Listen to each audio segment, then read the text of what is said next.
Okay, so how?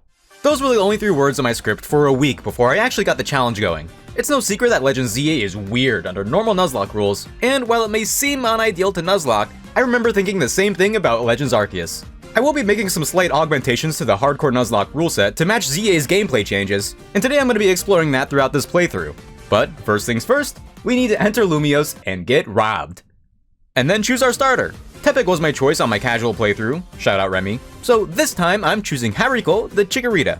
Sorry Totodile fans, but I hear he doesn't do anything.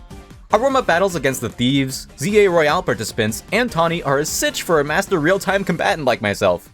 We'll dive more into the battles later. After settling down in AZ's hotel, wonderful guy by the way, I feel so at home. Don't ask about the stuff he did a few years ago. It's time we get Hariko some company. Starting in Legends Arceus, a popular strategy to simulate random encounters is to simply encounter the first Pokemon you see on a route. But I've never been a fan of that. Oftentimes that limits the true encounter pool, meaning some of the most interesting Pokemon would never be picked. I've come up with an alternative where I outright choose a Pokemon to hunt, but if another one sees me and engages in combat, then that's my encounter. This way there's still some skill taking place, as there was with dupes and repel manipulation strats in the past. I'm open to discussion on this, so let me know what you guys think. Disregarding the tutorially obligated Fletchling and Bunnelby, I sneak my way over to the Mareeps, unbothered and unnoticed. This one will be my Wild Zone 1 encounter, which wouldn't have been possible with the other encounter rule. Welcome to the team, Mouton! You've probably noticed that Pokemon appear in places besides Wild Zones in ZA. 5 quintants, as well as the streets between them, expand the encounter pool a fair amount. Technically, each quintant of the city has a dozen different parts, but I only count them as one whole. This way I could actually catch some Pokemon without obtaining like 70 out the gate. Joining Hariko and Mouton is Lutine the Flabebe from the Vert sector. And yeah, I know the team might look a little basic right now, but actually, we're not basic, you're basic! My team of baguette-based beasts plow through our second night of the ZA Royale no problem, quickly bringing us to taxi driver Zach for our promotional match. This sick and twisted son of a gun wants to win the ZA Royale in order to abolish all public transportation aside from taxis. His cousin who drives Uber must have won the Royale in America. These rank-up matches are what I'm using to set level caps, and at only being level 9, Zach's team is nothing to scoff at. The attacks this early are basic enough that my best strategy is to play it out like a classic turn-based battle. Spam moves and don't move. If I did move around, trying to dodge, then my Pokemon would just take longer to land hits as they would waste time getting to the new attacking position. By mostly not moving, our damage output was higher. It also helps that I specifically have Hariko and Mouton. These are 2 of the most consistent encounters for Zach's fight. Otherwise, he could have easily snuck out a kill. Next stop, Wild Zone 2. We're only here for a moment to quickly catch Burnacle the Binacle before getting to Wild Zone 3 to pick up Suri the Pikachu. Can't go wrong with one of these adorable little guys. She is the mascot for a reason after all. Okay, don't be upset. This quest is mandatory, so I could have caught an extra Pikachu solely for plot progression, but I fooled you guys. Boys the Heracross was who I wanted all along. He's really good, and not just against Alpha Bunnelbees, though he's definitely good against them too. Technically this one could be my Rouge sector encounter, but I'd rather get something else, and since this is mandatory for progression, I'll just look the other way for now. Now that mandatory quest Sableye in Zone 4? He's all mine! I originally wanted the nighttime exclusive Honedge instead, but actually yeah, I'm kind of second guessing myself. I wanted to keep them cute a little while longer, but Hariko and Mouton managed to evolve along the way. Thing is, I had to, in prep for Yvonne. She's not too bad, but I want to develop good habits. Hariko was in the mines learning Giga Drain for some reason, so between that, Leech Seed, and Razor Leaf, he takes down the fairies rather safely. Her Vivillon is worth worrying about, however, so before she switches in, I make sure to send out Mouton first. This way we don't have to worry about waiting for our yelling animation to play out before attacking. What makes Vivillon scary is its moveset. Primarily Draining Kiss, which heals them, and Infestation that not only consistently chips away at Mouton's health, but also traps them in. Light Screen is also amazing in this game. I didn't consider the trapping until the moment I tried to switch, and almost panic, but the only thing we can do is attack, so I make sure to keep up the pressure. But Mouton pulls through and lands the final hit just before they can. Whew, I got way too close. We can't train in preparation for Naveen like I could against Yvonne, but we're still well equipped. Not that it took much for my superior bug to foderize the first 2 mons though. Man, what a great Pokemon Boys is! Scraggy also fared no better against Hariko, but to be fair, neither would I. Look at that damage! And with that, Lumiose fully opens up. There isn't a single spot that's outside of my reach, not counting several spots I can't reach yet. And this means our team will almost triple in size.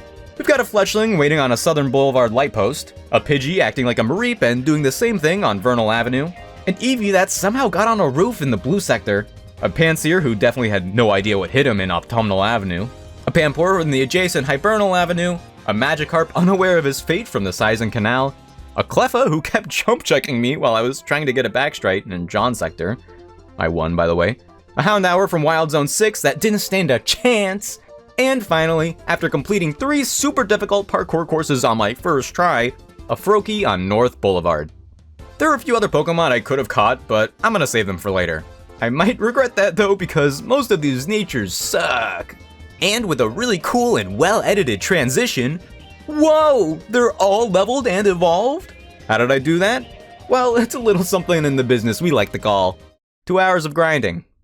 Most of the evolutionary stones were found lying on the ground, including the ice stone I used to evolve Niche. Also, friendship evolutions don't take too much in this game. Just gotta take them out to get matcha from time to time. I hope the people don't think I'm being performative. Xavi doesn't have to wait any longer, and we get straight to the promotional match. Most of the grind I did was for future-proofing the run, because the team will remain mostly the same in this fight. Bernacle has a plethora of rock attacks to handle the lead Venipede, but it doesn't go down before setting the spikes. That's fine because Diablodon hard counters the Kadabra, even if they set up an annoying Reflect. That boost to defense will linger for the rest of the fight, but Roselia definitely needs a little more than that to get by. But for the Furfrou, the screen makes up for the lack of a Fur Coat ability. Boys is our resident fighting type, and his Rock Smashes do solid damage even still. I was worried about moves like Takedown and Fire Fang from the unkept Showdog, but Furfrou was weaker than I thought, and Boys finishes the fight without switching. Actually, we didn't even use any held items either. If you liked the video so far, then please consider leaving a like and checking out my other Nuzlocke videos. A lot has gone into making these, and I'd love to make more ZA content. Also, please let me know what you guys think about the challenge. Your feedback will help me tackle any and all future themed runs. Anyways, thank you. In a similar manner to Naveen, we check in with Lita the next morning, and she wants to have a fight to the death. Her Pokemon may be quick on their feet, but none of them have toes, which makes it very tough for them to find their footing. A couple ZA Royales from here is all it takes to get everyone ready for the next promo match. These haven't been very difficult, and with the help of Backstrikes and my diversified team, I expect them to remain pretty easy. I wish I could have made one of those trainer PR videos. Listen kid, I think they went under for a reason. While the promotion match against Rintaro is where I believe these battles really ramp up, we're still well equipped and take this opportunity to show off more of the newer catches. For example, I lead with Sange de Few for some monkey on monkey action, but my monkey better, I expected the Simisear to be saved for last, but this guy technically isn't an Ace, so Hariko functionally just says, hi, bye. Granui gets to have his debut match, but won't be seeing the end of it himself. Moves like Bubble Beam just take too long to start up and have too much end lag to feel safe. Carp instead steals the kill, and oh wow, Gyarados might be a sleeper pick. Hariko returns to finish what she intended to, and the final monkey of Aqua Origin is eliminated before they know it. And before I know it, I have another main mission to take care of. This is one of the handful of chase sequences in the game, otherwise known as the only time a player can't run. My favorite! This mission is home of the first Rogue Mega Evolution, some of my favorite battles in the game. And because there's nothing at stake while borrowing Lucario, I'll take this chance to explain how these boss battles work. In short, they're like a combination of Noble Pokemon from PLA and Terra Raids from Scarlet and Violet. Some are particularly tough as these fights are balanced around potion use, which I'm still not doing. And in the Legends games, if I get knocked out, instead of a full game over, one of my Pokemon on my team will randomly take the fall for me. This way we still engage with the mechanics of the game. Not only am I trying to keep my Pokemon alive, but I'm trying to keep me alive too. Absol is quelled, and as thanks for the help, asks to join the team. While he's technically from the Jean district, the place where I got my Clefable, the summary says Lumiose City. This run's a little experimental, so good enough for me. Welcome in, Presage. Mega Evolutions are still somewhat hard to come by this early on, so I'm very happy to have one for the next fight. Tawny wants to see what I've got with her Mega Manectric, and let me just say, this victory is so earned. Yeah, I've trained Presage all the way to level 30. Don't believe me? Check the playtime. Entering the mid-game, it's time to greedily get more encounters. Man, I'm so used to narrow theme teams, I forgot what it was like to have this many options. First things first, I make haste towards Zone 5. This location was delayed so I could comfortably get the Alpha Bellsprout. Waiter, 3 perfect IVs, please. A bulky hippopotas from Wild Zone 7 seems to be the most ideal, and I don't have to worry about the alpha Fletchender encountering me first since I already have one. I'm extra careful in Wild Zone 8 that I don't get jumped by the Crocodile Mafia, and make sure to get a cute little Drillbur instead. But the Machop saw me first. I caught both of them and checked the footage to be sure, but yep, Machop encounter, yay. Wild Zone 9 is more of an obligatory encounter to rule out future Mawile. In Wild Zone 10, my Water-type army grows stronger ever so slightly with a new Slowpoke. Then I return to the Rouge sector to deal with another wild Mawile who was blocking me from obtaining a Hawlucha. But it's a level 34 alpha, so actually, never mind. Maybe later. This is the new conglomerate of Baguette Beasts, and this is all of them at the new level cap. Yippee! We should be covered for a good chunk of the run now. Oh, who's that? Well, I was doing quests and forgot about the Gifts Pupa from the Lumiose Museum. Yep, guess he counts. Quasarticos Vinny heard of my rogue Absol quelling, so he wants to see if it was a fluke or not. But his first 3 Pokemon all share very exploitable weaknesses. So, safely and surely, my team deletes his team one by one, followed up by one of my favorite new Mega Evolutions. I already loved Drampa beforehand, and this new form expands on it in the best ways. I think Game Freak knew that people would be starstruck by this reveal, and nerfed this Drampa's moveset to accommodate that. Or it's a big level jump and a lot of players are probably still in the 20s. Either way, a good Ice type or Fairy type goes a long way, and we win our special promotional match, jumping a whole 15 ranks. The F is for farmers because they don't get enough credit. If you're upset by all of these rank skips on your own run, don't worry, there's a post-game. Not only am I able to purchase Megastones finally, but it's also here that I learned that Megas have been rampant in Lumiose for 2 years with no solution in sight? Clement, get your city, man. Looks like I gotta be the dad that stepped up. The rogues are going on rampages now, and the first one I'll be fighting is Slowbro. In a way, these fights are still tutorial, so it doesn't get too crazy. Diablotin utilizes moves like Shadow Sneak to charge up the Megameter fairly quickly, and brings the boss to half, where Hariko can pick up the pace and sustain herself at the same time with Giga Drain.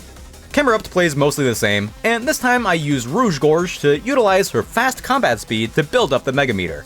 He's really good at that, and this will be his job for a lot of the run. Caterp Mega evolves and shreds through the medium well camel. We don't even pick up many Mega Orbs to retain the charge, we just do that much damage. Eventually it does run out and Carp ends up burned, so I leave it to the newly evolved Granui to finish the job. Now, the thing that makes Victory Bell distinct is the massive pools of poison he sets up. My Mega of choice this time is Cerebear, but he immediately takes huge damage from my poor placement. I quickly switch back to Rouge to fly over the pools, but then I realize I won't be able to Mega Evolve Boys anymore since Cerebear is still Mega. Even though he's poisoned, I switch him back in hopes of the form running out, but unfortunately, the poison take is just too quick, so I have to do the rest of this fight without a Mega.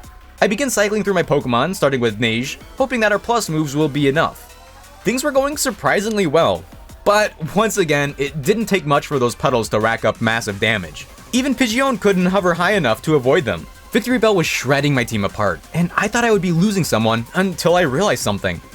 This boss is not moving from the center, and we have the perfect Pokemon to take advantage of that. Sunjdefu and plus move Fire Spins. The plus effect essentially makes these attacks mega, and with the boss keeping to the center, my Flame Simian turns out to be the exact hero we needed. The first 3 Rogue Megas are dealt with, and I was so calm the entire time. Honest. During the quelling, it was revealed that Zygarde was watching me the entire time.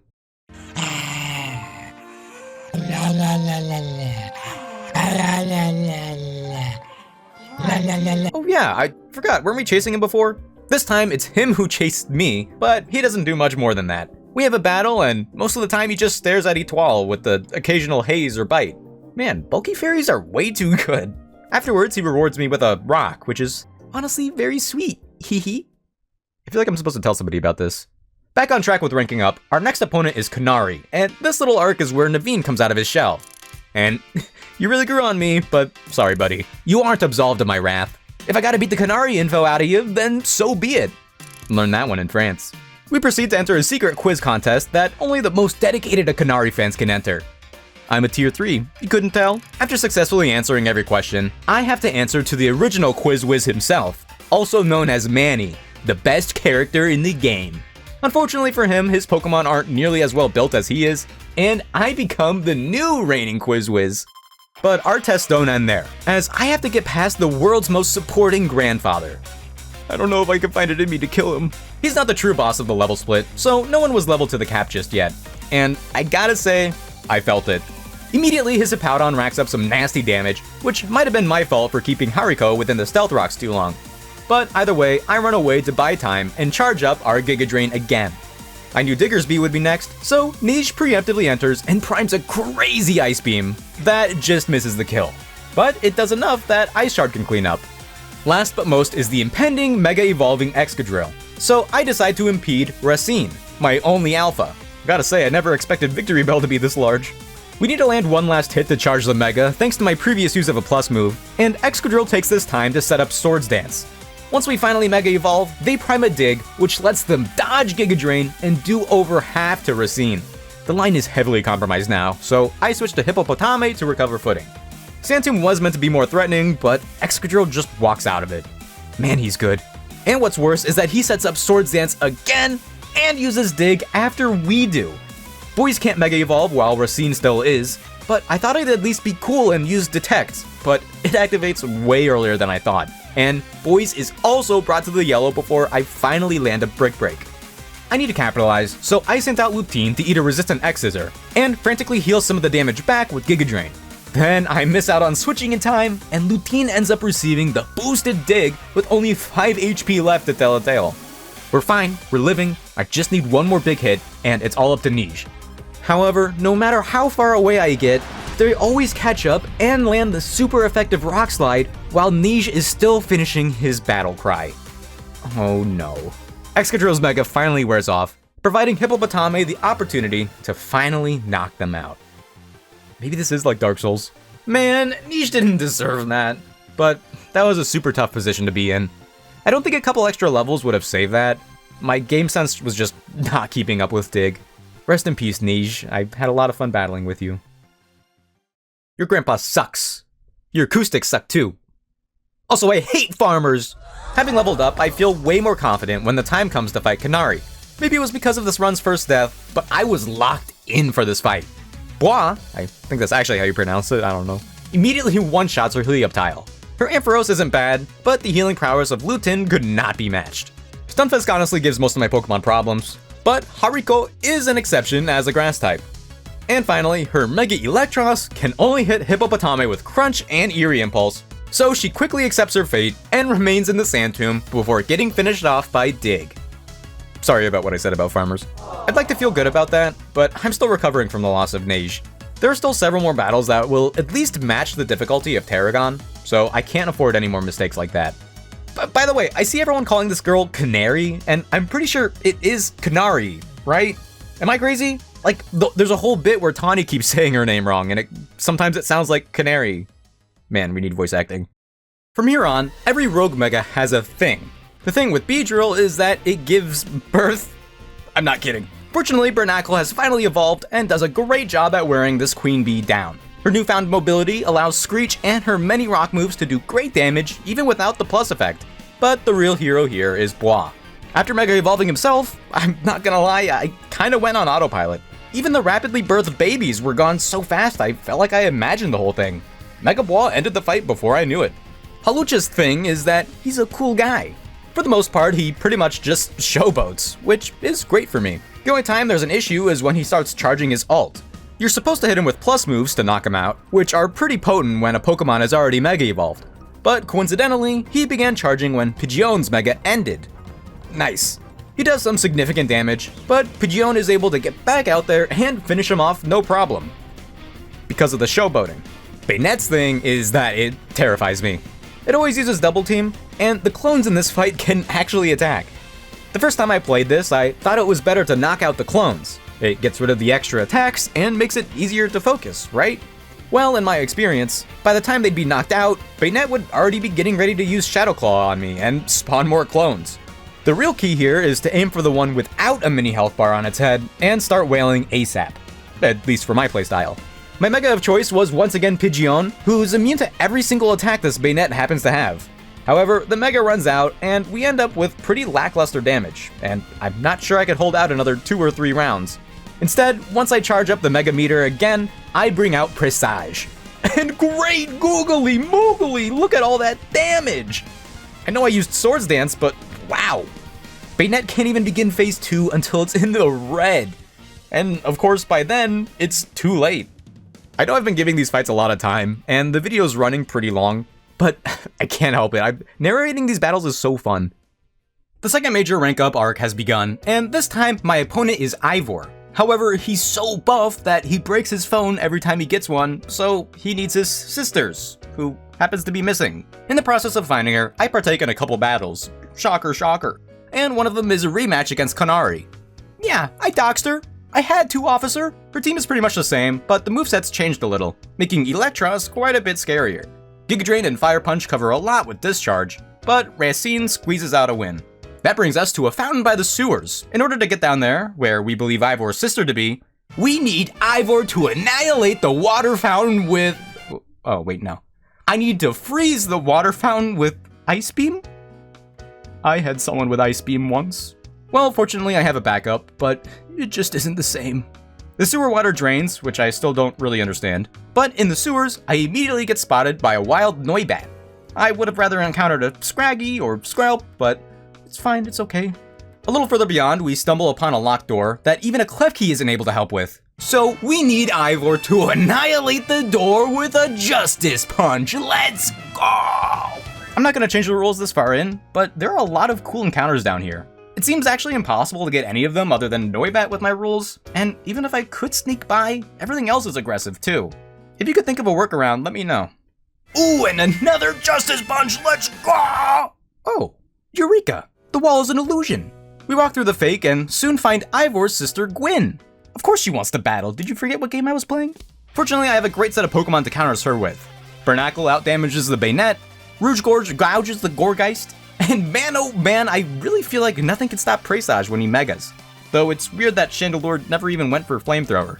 Take that, Gwyn! That's what you get for trying to have some personal space. I couldn't seem to get rid of this Noibat that I've since named Moustique, but that's neither here nor there. Because as a bulky fairy that can heal, Etoile goes a long way. Ivor's Pokemon, including the terrifying Heracross, a buffed Medicham, and the ever-present Machamp all fall victim to my extraterrestrial Puffball. In Ivor's defense, the recovery between Draining Kiss and Moonblast was pretty nasty. However, I needed someone else on the field to answer his Phalanx, which just so happens to be one of the few new Megas I rank higher than Drampa. Ironhead would have done numbers, especially after a no-retreat boost. But this time I've got Perisus, the Slowpoke from Zone 10 who can now Mega Evolve, and her otherworldly defense stat is really something, as Ivor was only beginning to break through it as we broke them. Usually we get a little bit of a breather after big battles like that, but for the contender of all-time Pokemon plot twists, Tawny got us in debt with the Poke Mafia. Cool. I've seen some people say that this makes her one of the worst rivals, but to be fair, not even Blue made me feel the range of emotions I felt with Tawny. The rest of the kid asks to meet with us on their turf, and listen, I'm not gonna be the one to tell him no. Lita and I are stopped by one of their higher-ups at the gate, and what? He wants to challenge us to a battle too? Fortunately, we've got some nice and easy matchups against both the Steelix and Scizor, which leaves the only challenge here to fall on the new and improved Mega Skarmory. This thing better have good as gold. I don't care if it's bad. Rouge Gorge enters on a baited drill run, and I had high hopes that Ember and Flame Wheel would be enough to win the fight. I was afraid to commit to the moves like Flare Blitz, but without the higher damage, I had to switch to Mouton. Drill Run is still an issue for him, but he holds on with some pretty impressive natural bulk. It takes a minute to get the attack going, but once the Thunderbolt hits, the Gilded Goose gets gone. Phew, surely our Mafia troubles have dissipated. $1 million? Looks like Corbo's got us legally bound to do his bidding, or else our home sweet home is gonna get wrecked. I mean, with all the ZA Royales I've done for grinding, I could actually pay off most of Tawny's debt. But it's my money, and I don't have health insurance. Considering those Mafia trouble and the rogue Megas that are acting up even more, I should probably prepare to catch more wild Pokemon. Multiple wild zones have opened up since the last time, and it's time I pick up the rest of the district encounters too. How? In Wild Zone 10, I caught a Bergmite. Frostlass would have been great with its new Mega, but I clearly can't use Frail Ice types too well. Zone 13 either has dupes or Pokemon that evolve by trade, so Pinsir I guess. However, in Zone 14, I really wanted to try to get an Excadrill again. But apparently Iron are aggro too. News to me. I failed yet another hunt in Zone 15, because while I really wanted a Scolipede to use the new Mega, the tiniest pumpkaboo you've ever seen saw me first. Great. Oh look, I could have entered through the door I didn't know about. The magenta sector is where I was originally going to get a Fennekin from the early game quest, but I delayed it just in case. At this point, I already have a good amount of fire types, so I use my autonomy to get a Dratini. But apparently they can flee. I'm not crashing out, you're crashing out. I wasn't even sure if I wanted a Hawlucha from the Rouge sector anymore, and the odds of it being an alpha are super low anyways. I ran around looking for inspiration, or maybe even a shiny Dragonair, I don't know, but then it started raining. Yeah, that checks out. But I was actually inspired. When it rains, Goomies begin to spawn, so I locate one and catch it immediately. And you know what? I'm feeling good now.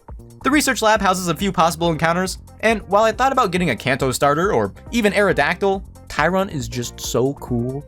Aerodactyl may have a Mega, but it's just a little too frail for my liking in this game. Listen, it's great to have variety, but rare candies in the older games have really spoiled me. Having a bunch of Pokemon on rotation is optimal, so my brain tells me I have to get them all to the same level.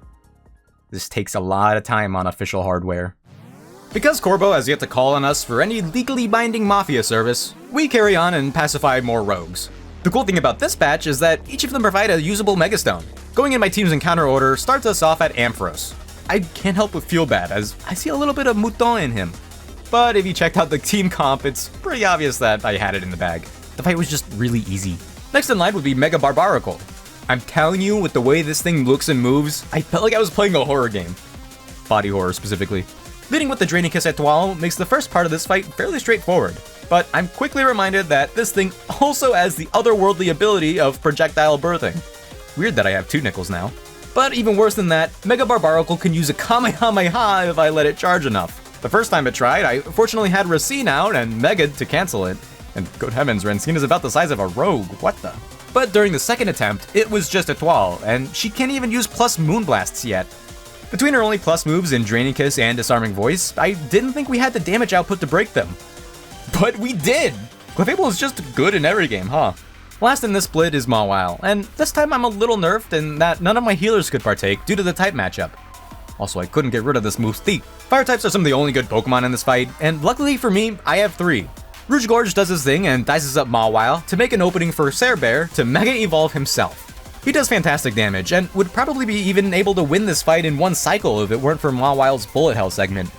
I really don't know what move this is supposed to be. I noticed that it hits the far end of the arena first, and works its way back to Mawile. For the most part, if we keep our distance, we're good. The only issue being that, when the boss becomes enraged, she fires separate, independent orbs during the volley. But they're not that hard to dodge as long as you look where you're going. So Cerebear's overbearing heat takes us home. And home is where the debt is, because the rest of the kit has come knocking, and I can't pretend I'm not home. Apparently my first job is to teach some squatters a lesson. I'd rather not get involved in stuff like this, but I really don't have a choice. Oh, they're wild Pokemon invading personal property? Well, I guess someone ought to clear them out. Next I've got to tidy up some undesirable elements in part of the sewers, which means breaking crystals that I've already been doing. Oh great, apparently some outsiders are causing trouble on Rust Turf, and this time it's no exaggeration. 2 fully grown adults are showing off their Pokemon knowledge in front of kids to gain respect. The Society of Battle Connoisseurs has some of the most deplorable NPCs I've ever witnessed. Battles were nothing serious, which brings us to our final task for now, beating up some protesters whose homes and livelihoods were taken over by wild zones. This one felt pretty bad, actually. By the way, let it be known that the Zia Royale has gotten pretty precarious with its combatants. It's not uncommon for me to see people 2 ranks higher than me, so when that happens, I just bail. The XP gain is slower that way, but it's the smarter play. Hopefully, to congratulate me on a job well done, Corbo calls me to head back to the Rust Syndicate's headquarters alone. Spoilers, it's for a promotional match. Real quick, I just gotta say, I think Corbo is one of my favorite characters in this game. He seemed whatever to me at first, but after reading his dialogue and realizing he just says things he thinks sound tough, even after doing random acts of kindness, that just made him so funny to me. I'm not even sure that he's aware he sounds like that. Like, if you think the way he throws a Pokeball is out of character, I'm telling you he couldn't be more in character. I am so glad I picked up Hippopotame. He wasn't meant to be my only ground type, but here we are. Anyways, my hungry homunculus perfectly counters and chomps up the lead Arbok. When it comes to Gyarados, I was a little worried Mouton wouldn't be able to do the right damage, considering Dragon Rush and Bounce let the Gyara dodge hits for free. Luckily, Mouton lands the Thunderbolt at the perfect time, bringing in Roserade. Cerebear has an equally easy time resisting and biting the Roserade into dust, which makes way for the scariest Pokemon on Corbo's team, Mega Scolipede. I kinda fumbled here, as my checks were all newer additions to the team, and I wasn't used to them just yet. Because Mega Scolipede is super cool and also more physically bulky, I relied on Moustique to land a Hurricane for massive damage. But that was very predictable, and they just protected it. I'd like to keep applying pressure, but she can't take much more after the might of a Gunk Shot. Petite Goddess of the Tyrantrum is opted in for what almost was a devastating turn of events. Instead of hitting Rock Blast, which surely would have killed, I used Earthquake and opened up my newest team member to receiving his own Earthquake. It cuts really close, but Titanesc, my Avalugg, is able to switch in just in time to utilize her insane physical bulk and tear away at Scolipede's remaining HP. My rotation was the same for a lot of in-game hours there. The new Pokemon might take some getting used to. What also might take some getting used to is having a new neighbor in Hotel Z. OMG, OMG. Occupation? I'll just put down handyman. It's time for me to retire. A pleasant evening to you all. Now that was a surprisingly good night's sleep. I'm not making this up, right? He sounds really funny, right? Like, he's trying so hard to sound tough. The Rusty guys stage an elaborate ruse to pay off Tawny's debt to themselves. From themselves. And AZ rewards my friends Lita and Naveen with Megastones. For some reason. We may not be testing it out with Lita since she still hasn't evolved her Staryu yet, but we battle anyway. Not even talking about her Staryu, I kind of feel bad beating up on her team. They just want to dance, Dad! I do kind of understand not wanting to evolve Staryu. Imagine how hard it would be to dance with 2 right feet. And left feet. On your back.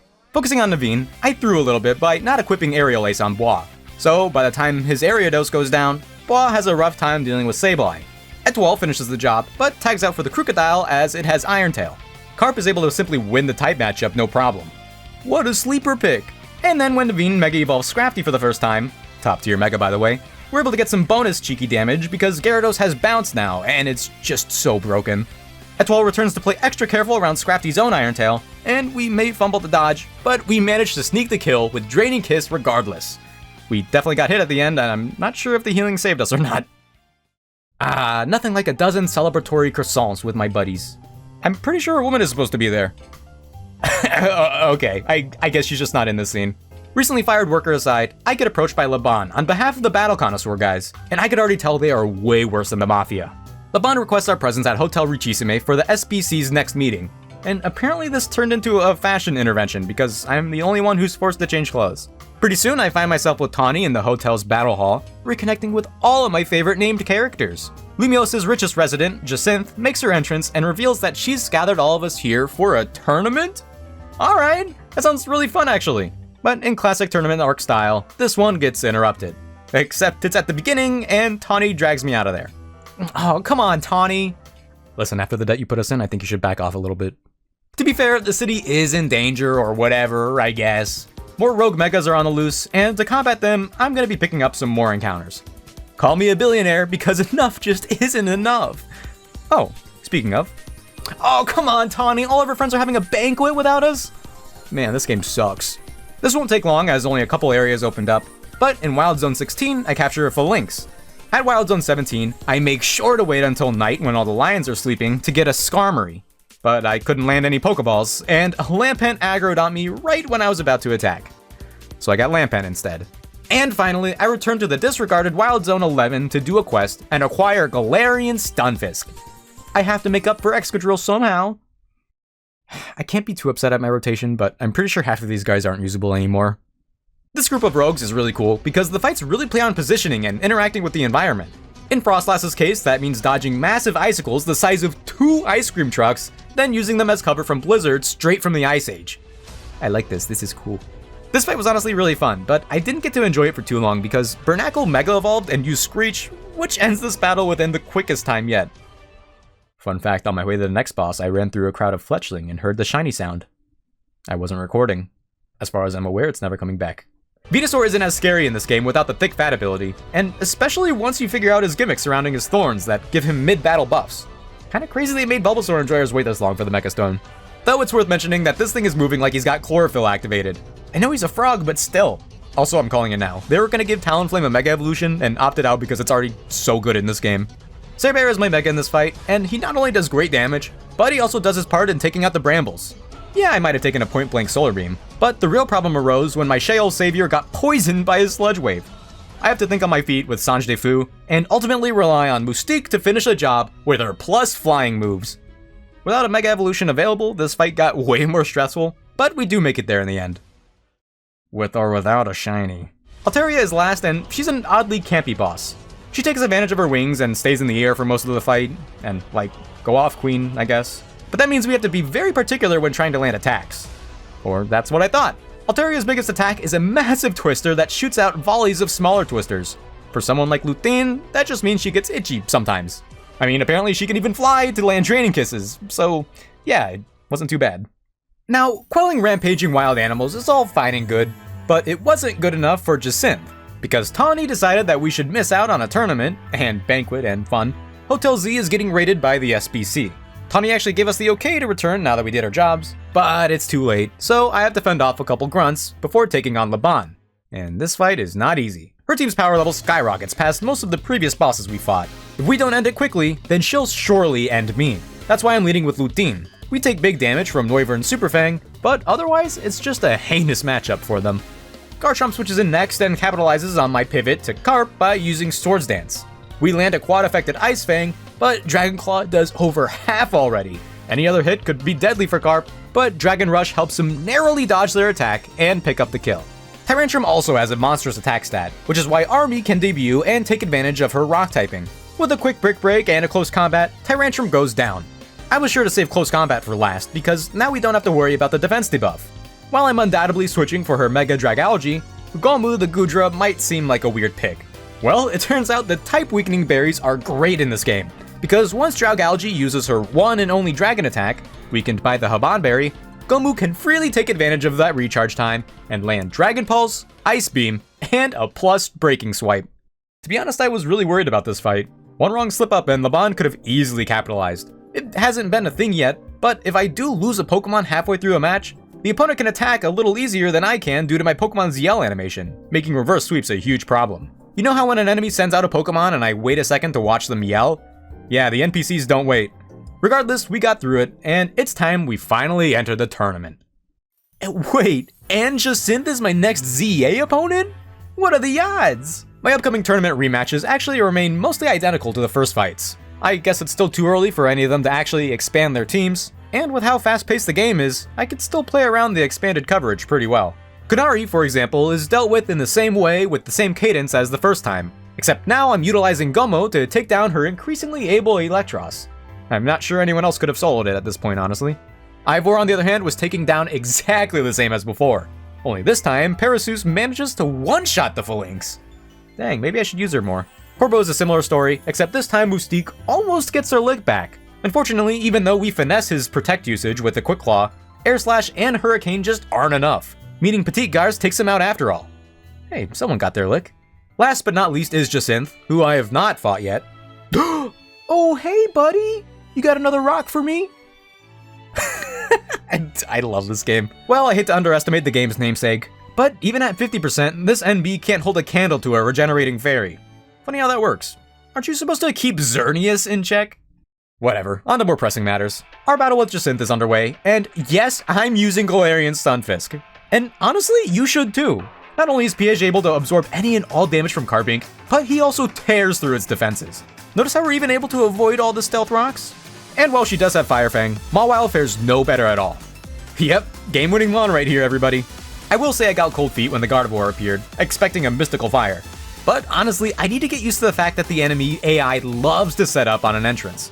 Luthien enters the field, and even though I hate to pit two queens against each other, she's my best check. Somehow, even with the support of Draining Kiss, Giga Drain, and Light Screen, we still can't seem to break through the Gardevoir's kit in time. I pivot to Etoile admittedly early, with Moonlight being her only saving grace to kind of justify the panic. But unfortunately, Aurora's is just as formidable, especially when I don't have many super effective hits for her. And especially when she lands a freeze. Running low on options, I switch to Carp, who gets hit hard by Rock Blast and even whiffs a Waterfall on a Protect. What the heck? He's able to pick up the kill with Iron Head, but man, this is so scuffed. And that's not to mention the Mega Clefable we have to deal with now. I really thought I'd have more Pokemon for this thing. Rouge Gorge does his best to land an onslaught of attacks. However, I made the dumb mistake of not equipping Steel Wing. Honestly, I don't think it would have solved my problems anyway, but either way, I end up switching to Hippopotame, who does not have attacks to deal with a flying fairy. Fire Fang is better than nothing, I guess, but with a perfectly timed switch, PH returns to do any bit of chip. He survives with Mystical Fire as I perfectly pivot out of there again to Hippopotame, who, even without a plus boost, barely finishes off the Mega Clefable, winning the tournament and promoting us to rank B. That night, AZ laments about his genocide beam and likens it to the Prism Tower. Aw man, I hope not! I want to see the city from up there once the construction's done. Oh, I guess Mega Floette can take care of it, but we need the strongest Mega Evolution user to use her? User? I hardly know her! The last batch of Rogue Megas are running rampant, and I love that Starmie is included among the likes of Dragonite and Tyranitar.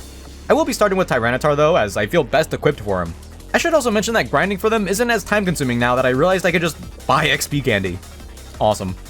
Tyranitar would always be a tougher fight, and Naveen makes that very clear beforehand.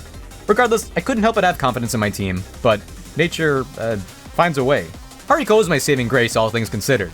His Reflect support along with healing made him the most consistent Pokemon in this fight. So why wasn't he my Mega choice? Well, I wanted to Mega Evolve Army. With Bulk Up and 3 strong super effective moves, I didn't think anything could go wrong. And for a while, my little army holds their ground as planned. But Tyranitar begins comboing his attacks. Sand Tomb and Stone Edge are manageable with our Bulk Up, but after we bring them past half health, Tyranitar gets enraged and Stone Edge gets boosted. Even I'm not safe anymore, but Army definitely needs to switch.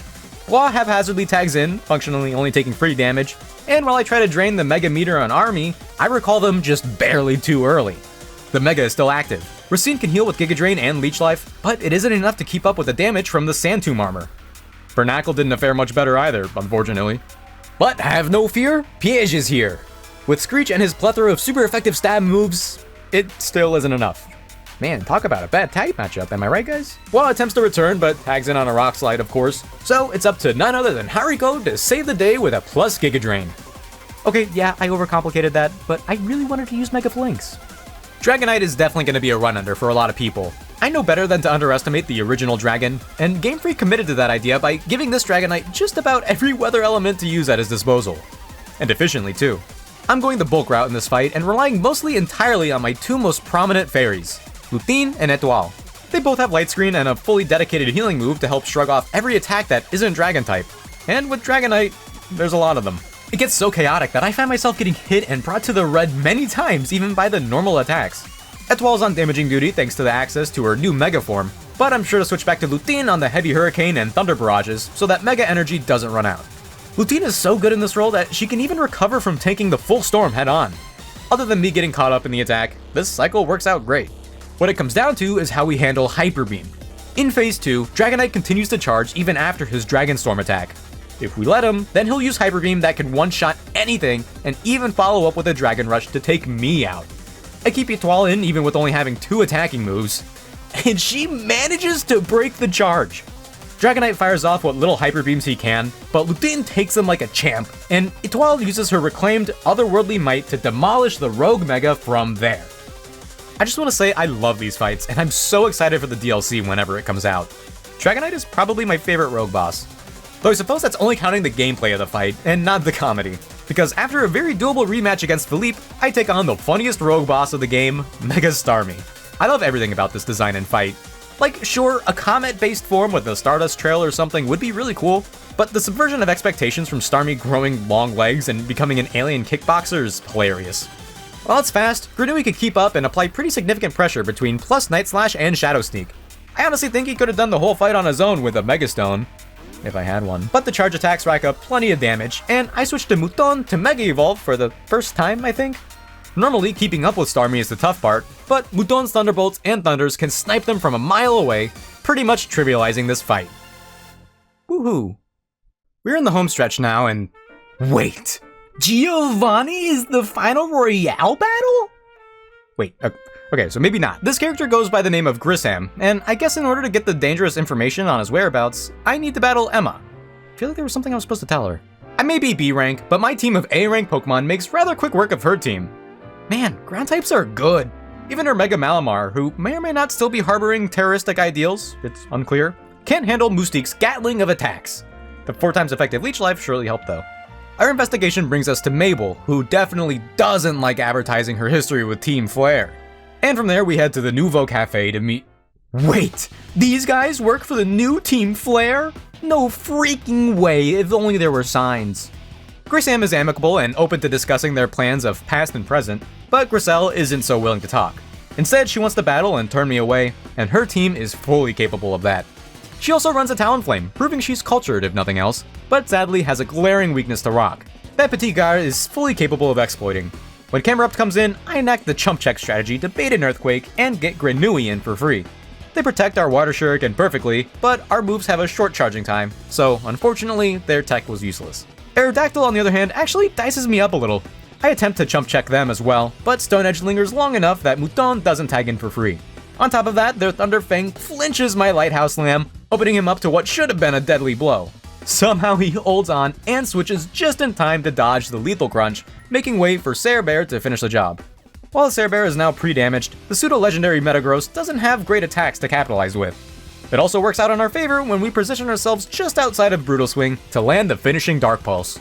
Last up is Mega Pyroar, and in a lot of matchups this thing is terrifying, but too bad for Griselle, Carp is equipped with an Assault Vest and easily tanks all of their attacks, quickly obliterating them with a Waterfall, Bounce, and Waterfall.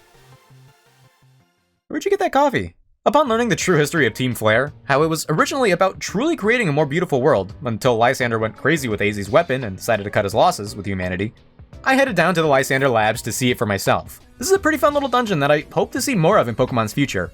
And after attempting to catch a Beldum, failing, and fighting our way to the end, I see for myself just how dangerous the ultimate weapon actually was. Prism Tower is equally an ultimate weapon? That kinda sucks for us. The members of Team Flare Nuovo ultimately have the same goal as us, to quell the soon-to-be rampaging Eiffel Tower, but they want to do it themselves and clear their names as Team Flare, who basically just worked there when things went bad. AZ confirms that, yeah, he made a weapon of mass destruction that ended up awakening a weapon of mass protection and inadvertently turning into another weapon of mass destruction. And that sucks. We need the strongest Mega Evolution user to use Mega Floette, and we can't let Grisam be that person, for some reason. I don't know, maybe they're gonna expose AZ and ruin our lives? Unclear. But I love me a good battle, and this is certainly one of them. Hate to admit it, but on my original playthrough, this fight took me 3 tries. Though I do have the advantage of knowing what's coming now, and I plan on making full use of that fact. Grisam's lead Pangoro comes equipped with Protect, and if I've learned anything, it's that the AI loves to wait and lead with the supporting moves. So, Etoile takes advantage of that and sets up Reflect before landing a deadly Moonblast. With the added bulk, Malamar didn't stand much of a chance either.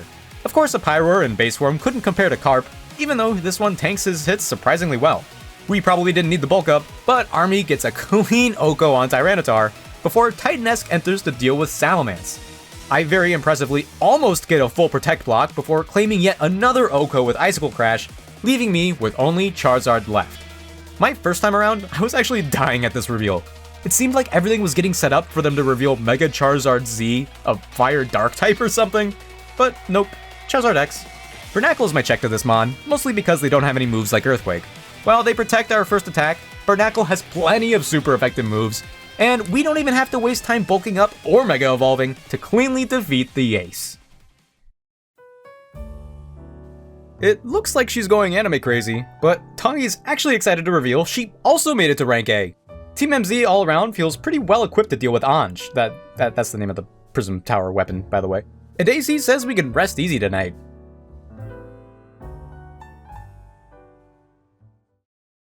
Which was a lie! Ange has woken up, threatening to force every Pokemon in Lumiose to go rogue and start Mega Evolving. We all begin to head to the base of the tower with Floette, aside from AZ who promises to cook us up a victory meal when we get back. At the base of the Mega Evolving Prism Tower, the stage is set for the only 2 A-rank trainers to find out who's stronger. This is a full 6v6, so every turn counts. It really doesn't help that Tawny's lead Meowstic manages to just barely set both layers of screens, even amidst Grenouille's fast-paced attacks. Screens are broken in this game and last a good while, so the following Manectric that comes out is able to withstand Petit Gare's attacks that much longer. Fortunately, he's got the Assault Vest equipped, making the matchup a little more doable. Lutine is and has been one of my more bulky Pokemon, which is why it sucks that I switched her in right on the Goodra's Toxic. My bad. Our saving grace is that both layers of screens have finally ended, meaning that she's able to wear away at Goodra before Toxic gets too bad. You might have noticed already, but Tawny is pretty good at using Protect. Army's best efforts to break through get put on hold, but when given the opportunity to bulk up, even Avalugg didn't stand a chance. Relegator is second to last, and to no one's surprise, Hariko thrives in matchups like these. The only real threatening attack they have is Ice Fang, but a Yachi Berry negates that before we land the lethal Solar Beam.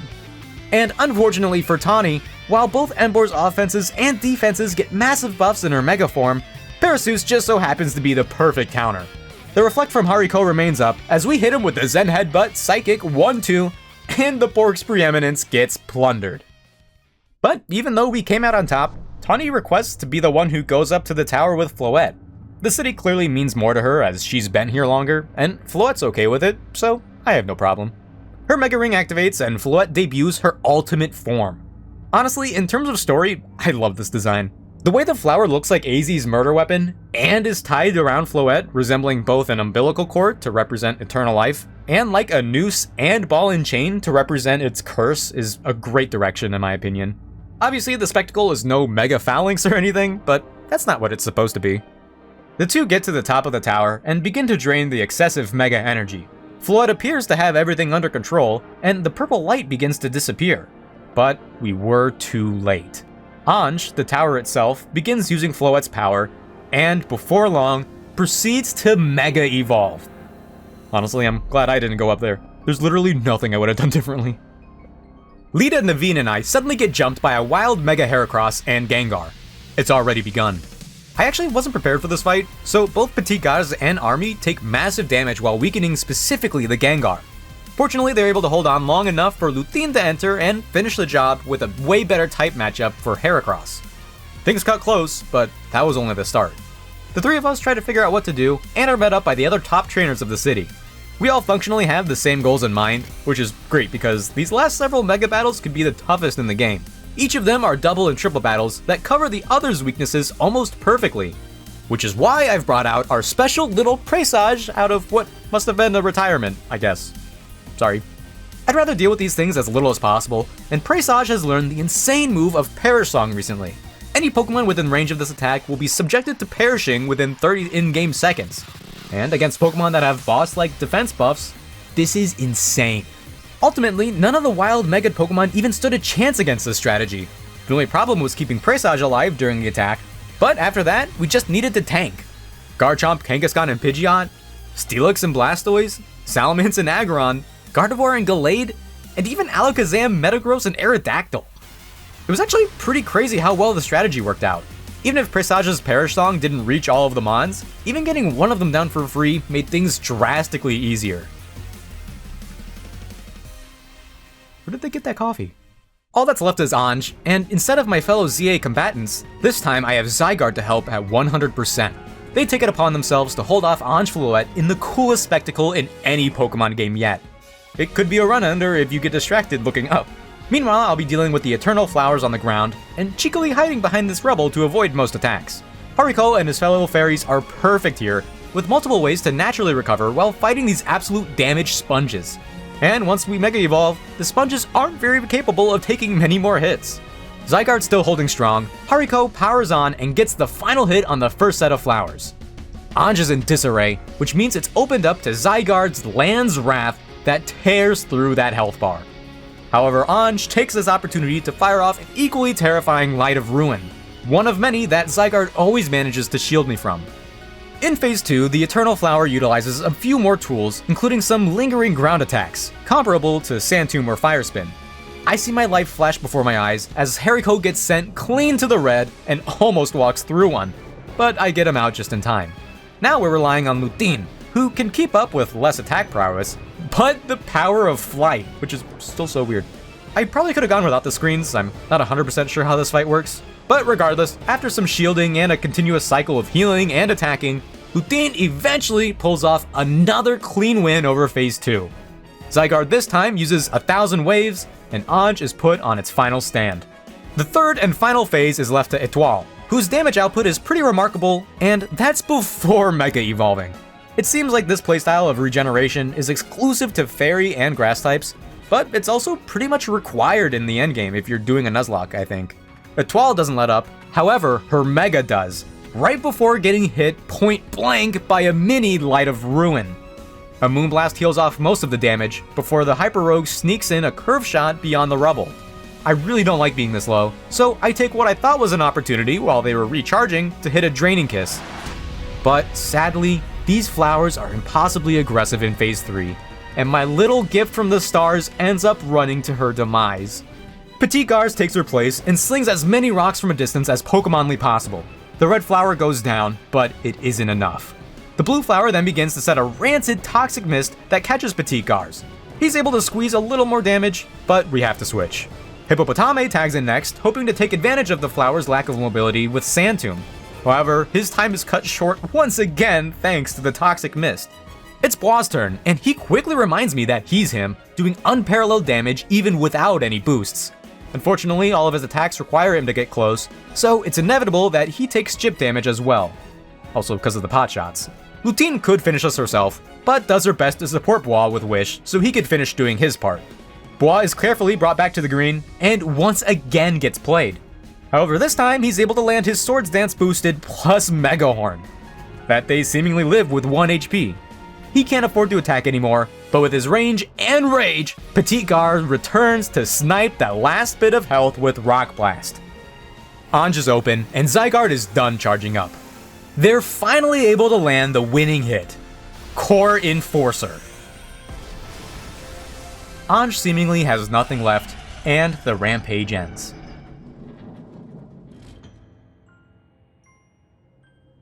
Oh, right, Tawny's been up there. I completely forgot. And that's even worse because Anj isn't done. Aware of its impending defeat, it uses every last bit of energy it has left to fire off one final Light of Ruin. It was designed to stop the ultimate power, and will do everything in its power to see that end. With seemingly no options left, I noticed that the pebble that Zygarde gifted me so early on was actually its Megastone. We waste no time, as I return the item to them to finish the job. Zygarde 100% undergoes Mega Evolution. Starting from a cell, then a dog to a serpent, and now a titan to a deity. Infinity energy running through both of them, Anj is the first to fire off its attack. This isn't just aimed at Zygarde, it'll also evaporate the entirety of Lumiose City and its inhabitants. However, when Mega Evolved, Zygarde's Core Enforcer turns into a move stronger than any other, even stronger than Z moves. One that can only be used by the strongest Mega Evolution, Nihil Light.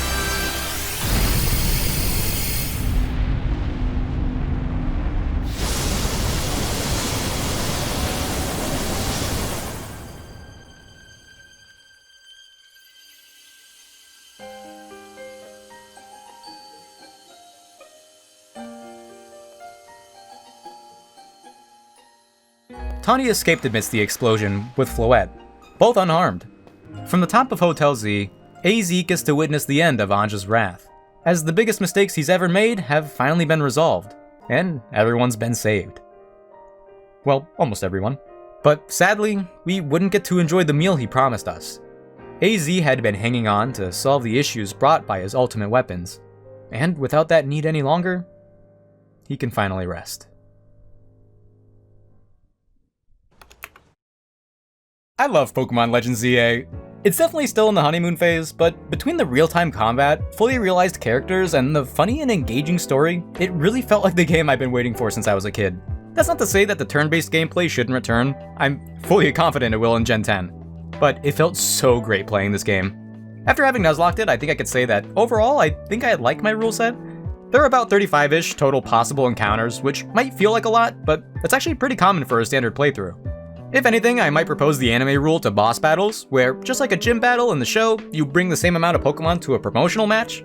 I don't know, maybe I'm biased about that since I've been using it in other runs. It is fun though. Thank you all so much for watching it and making it to the end. If you liked the video today, then I highly recommend checking out my other videos, and sticking around for future ones. ZA has really changed the landscape for the future of Pokemon, and I can't wait to create more videos on it and the others. Might even tackle those GameCube games when they hit NSO, who knows. But either way, that's all I've got for you today. Thanks again so much for watching today. I'll see you guys next time, and have a good one.